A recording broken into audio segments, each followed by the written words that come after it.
Fala galera ligada no Pautas e Táticas, hoje é tentativa de análise da seleção inglesa do Gareth Southgate. Por que tentativa? Cara, porque tá jogando um futebol bem pobrezinho, uma bolinha bem pequenininha para uma equipe que chegou tão badalada, como uma das favoritas, com muito talento individual, com muitos jovens badalados no seu elenco, quase toda a seleção formada por jogadores da grande Premier League, mas que vem decepcionando aí nesses primeiros jogos de Euro. Passou pelo grupo em primeiro lugar, invicto, 2 vitórias, 1 empate, nenhum gol sofrido, apenas 2 marcados. Essa é a campanha da Inglaterra nessa Euro, que não tem muitas variações, mas já testou bastante gente e tem gente que ainda precisa ser testada, e o Southgate está sendo muito cornetado por conta disso. Pickford é o goleiro titular. Na lateral direita pode jogar o Walker ou o Reece James. O Walker jogou na estreia e também no terceiro jogo. O James foi titular contra a Escócia na segunda partida. Na zaga, Stones e Mings foram titulares nos 2 primeiros jogos. Nessa terceira partida, o Mings deu lugar ao Maguire. Na lateral esquerda, Luke Shaw foi o titular nas 2 últimas partidas. Na primeira partida jogou o Trippier, que é a lateral direito de origem, jogou pelo lado esquerdo. A dupla de volantes foi a mesma nos 3 jogos. Phillips, jogador do Leeds United, e o Rice, que é o primeiro volante desse time, formaram a dupla de volantes.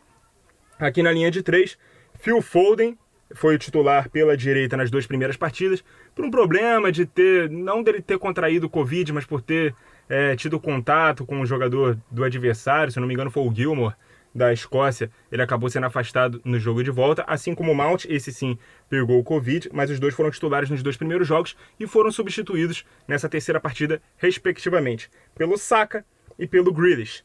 Sterling, autor dos 2 únicos gols da Inglaterra na Euro até agora, esse é titular absoluto pelo lado esquerdo, e o Harry Kane, o grande capitão, centroavante, titular, artilheiro, craque, é o centroavante desse time. Alguns bons reservas que a Inglaterra ainda tem. O Chilwell, que é outro que não estava relacionado nessa partida por conta do Covid, por ter testado positivo. O Jordan Henderson, que inclusive entrou nessa última partida. O Rashford, que é opção tanto pelos lados quanto aqui para frente. O Jadon Sancho, que vai ser muito assunto do vídeo de hoje, que pode jogar pelas 2 pontas. E o Calvert-Lewin, que é outra alternativa aqui de centroavante ao Harry Kane. Vamos lá, primeiro vamos falar das variações ofensivas, de como esse time joga quando está no ataque, né? E principalmente em relação aos laterais, porque é uma mudança de acordo com quais são os laterais que jogam. Por exemplo, quando é o Walker, normalmente ele faz a função de terceiro zagueiro, fica mais fixo e libera um pouco mais o lateral esquerdo. O Sterling normalmente já encosta mesmo no meia, seja o Mount, seja o Grealish, o jogador que atuar por aqui centralizado, e quem fica dando a amplitude pelo lado direito é o ponta, seja o Saka, seja o Foden. Inclusive vale ressaltar que o Foden no clube joga pelo lado esquerdo, né, no Manchester City, mas como a esquerda aqui é do Sterling fazendo esse movimento para dentro, ele acaba ficando pelo lado direito. Não é nenhum problema para ele é bem ágil, veloz, versátil, consegue jogar por ali com tranquilidade. Mas aqui algumas diferenças. Quando é o James que joga pela lateral direita, ou pelo menos quando foi o James na única partida em que ele foi titular, ele jogou um pouco mais caindo para o meio. Não sei se isso tem a ver com a estratégia de quantos jogadores estão pressionando a defesa na saída de bola inglesa, se quando é um jogador marca com 2 zagueiros, se quando são 2 jogadores marca com 3. Mas quando o James jogou por aqui. Outra coisa, quando o Trippier joga pelo lado esquerdo, claro, a tendência natural dele como jogador destro que é, jogando pela esquerda, é de centralizar mais o jogo. Mas como o Sterling já faz essa função, se ele ficar muito aberto, o time perde uma companhia na criação aqui juntamente com o meia. Então é melhor que jogue mesmo no lateral esquerdo. O Shaw vem de boa temporada lá no Manchester United, uma temporada de recuperação dele. O Chilwell talvez tenha sido um dos melhores, se não o melhor lateral esquerdo da temporada. Ainda não teve a possibilidade de jogar, mas é outro que faria muito bem essa função. O Sterling entra muito na área, né? Até por isso foi o autor dos gols. Quando a jogada acontece de um lado, ele está sempre no segundo pau para poder finalizar. Foi assim nos 2 gols que ele fez. Um deles foi numa jogada em que ele até sai de frente para o goleiro, né? E o outro, né, no gol de hoje, o Grealish, que tem muita liberdade, tanto ele quanto o Mount, seja lá quem for o jogador que joga por aqui, também tem muita liberdade para poder cair pelos 2 lados. No caso, ele caiu se eu não me engano, pelo lado direito e cruzou para o Sterling aparecer no segundo pau para cabecear. As maiores variações desse time, na verdade, são defensivas, não são nem ofensivas, né? Esse time não tem muita criatividade ofensiva, ou pelo menos não mostrou isso nesses primeiros jogos. O time marca num 4-2-3-1, inclusive quando está em alta pressão, quando está marcando a saída de bola do adversário. Esse é o padrão tático mais utilizado, é realmente o 4-2-3-1 clássico, com seus dois volantes, inclusive com o Phillips aproveitando muito bem a orientação do Marcelo Bielsa lá no Leeds United de subir para poder pressionar. Então ele é o cara que encosta mais nessa linha, fazendo até variar essa linha para uma espécie de 4-1-4-1. Até porque o Rice, né, até faltou dizer, é o cara que encosta mais para poder fazer um losango na saída de bola juntamente com o Walker de terceiro zagueiro quando o Shaw sobe e o Sterling encosta por aqui. Mas nesse momento de pressão, agora que a gente já passou a falar um pouco mais sobre defesa, essa é a configuração tática, um 4-2-3-1, ora também mudando para o 4-1-4-1. Em média pressão, quando o time recua um pouquinho mais, e isso foi principalmente muito visto nessa última partida, quando o Saka foi titular, o Sterling ficava encostado mais no Grealish, nessa pressão no meio campo, e o Saka voltava junto das linhas dos volantes. Ele fazia quase que um papel de assistente de lateral direito, juntamente com o Walker, para não dizer que era um ala, mas ele marcava nessa segunda linha, nesse momento de recuo breve de pressão, jogando ali na linha dos volantes. E no momento de baixa pressão, 4-4-2, bem clássico, com os dois pontas protegendo os dois laterais. Mount ou Grealish ficando um pouco mais à frente, encostando do lado aqui para o contra-ataque, porque essa defesa vai fechar bastante dentro da área. Essa primeira linha fica muito mais na extensão da grande área, e aí o ponta que estiver por ali vai ter essa disciplina de marcar, especialmente do lado direito, o Saka. E aí, cara, eu acho que o Saka ele ganha preferência na titularidade em substituição ao Foden e em detrimento do Sancho, que tá todo mundo pedindo no time titular, porque eu acho que ele é um jogador mais dedicado na marcação. Ele mostrou muito isso hoje, foi a grande virtude do Saka no jogo de hoje. Teve lance que ele estava dentro da área, acompanhando o lateral e tirando bola de dentro da área. Provavelmente nos treinos ele deve mostrar mais vontade para poder fazer esse papel tático defensivo, de acompanhamento ao lateral, de poder jogar como ala quando preciso, em relação ao Sancho, que é um jogador um tanto quanto preguiçoso nesse momento defensivo, apesar de ser mais talentoso do que todos eles, inclusive mais talentoso do que o Sterling, por exemplo.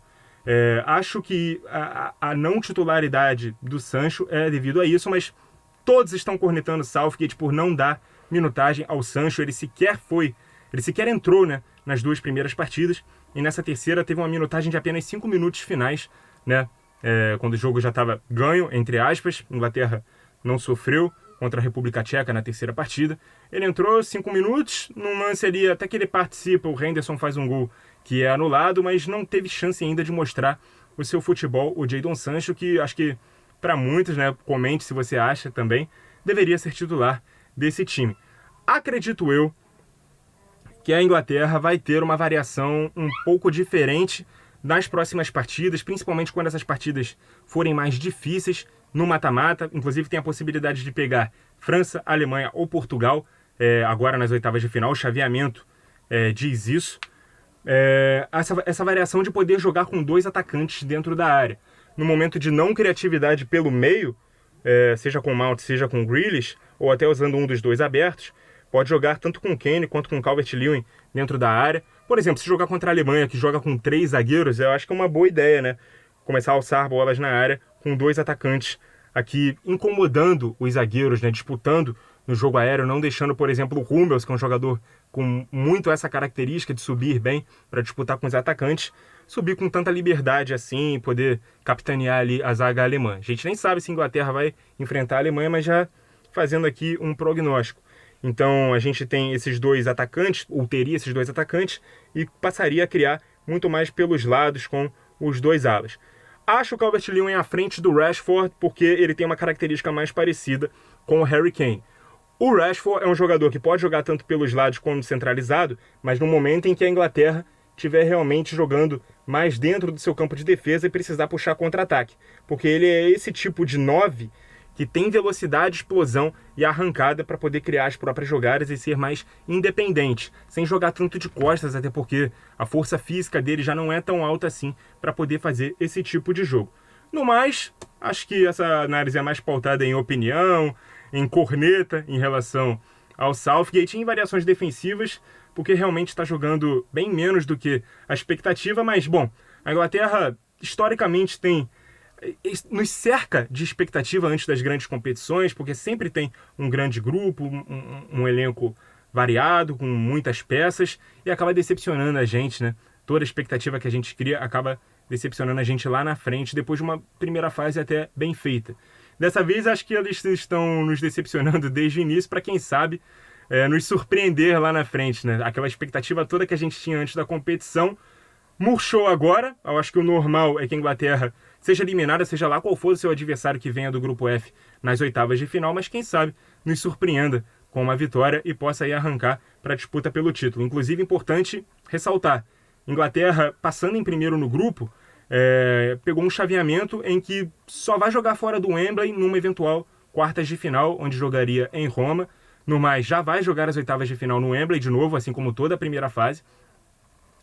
E as fases de semifinais e finais e final já vão acontecer naturalmente no estádio inglês, em Londres. Então, é uma grande vantagem que a Inglaterra tem em relação aos seus adversários, saber que terá um caminho em que, em passando de fase, vai conseguir jogar mais vezes em casa do que todos os outros seus adversários. No mais, eu acho que é isso. Comente o que você acha desse time inglês, quais mudanças você faria no time titular, se realmente está te decepcionando, se você esperava isso mesmo na Inglaterra. Enfim, o que você está achando do English Team, do Southgate, e principalmente do Southgate, nessa campanha de Eurocopa. Muito obrigado a você que acompanhou o vídeo até aqui. Continue ligado no Pautas e Táticas, a gente não vai parar com as análises. Inclusive, quero que você comente quais as próximas seleções que você quer ver as análises. E é isso aí. Até a próxima!